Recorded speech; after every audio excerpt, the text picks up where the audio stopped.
So Season 6, which kicks off in March, introduces a new mini-raid experience which is introduced by the way of sea forts. There'll be 6 sea forts around the Sea of Thieves, and in the sea forts, players will be able to battle phantoms and sea fort captains in order to unlock the treasury and all the rewards inside. Unlike the forts that already exist in the game, which are there to bring multiple crews together, sea forts are there to provide a more personal experience. So if you're playing by yourself or if you're playing with your crew and you can see a sea fort active, you're not necessarily going to shy away from it. You know, as a challenge, it will be pitched towards you. So these forts are brought through from memories from Sea of the Damned. So it's going to be really nice to see that again, because it's a big breakaway from what you're used to in Sea of Thieves, where everything's a bit more ramshackled and wooden and brought about from shipwrecks and such. And there's 3 different types that we'll see in different seas. So in the wilds, there's prison-themed forts. These ones kind of are really gloomy and they have a lot of kind of chains and cages. That's been really cool from a storytelling point of view.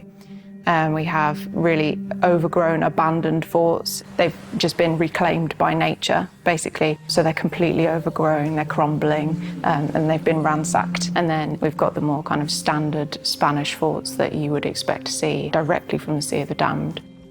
When we're making these forts, we have to make good considerations into the playable space. We want it to look really well decorated, yet at the same time be functional as a playable area. So we've got lots of open space. There's quite a few choke points as well, so players can use that to their advantage and, stack up those phantoms and really, make use of your local environment to have the upper edge. And then we'll use more kind of detail and concentrate the dressing in between these areas, which is kind of like a breadcrumbing technique to bring players from one area to the next, which means that they don't get lost easily. It still keeps the environment interesting while ensuring that they can still navigate properly and fight. Ultimately, the reason why these sea forts, these naval stone sea forts, have found their way from the Sea of the Damned into the Sea of Thieves will be explained as part of our overarching story that's going to unfold throughout the rest of the year.